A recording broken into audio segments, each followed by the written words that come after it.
Gang, so hari ni aku nak recommend kat korang mouse daripada Fantech.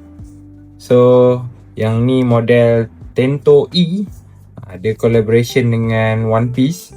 So aku punya ni basically adalah dia macam One Piece punya Luffy Gear 5. So kalau korang boleh tengok tu design dia ringan je, mouse ni sangat ringan.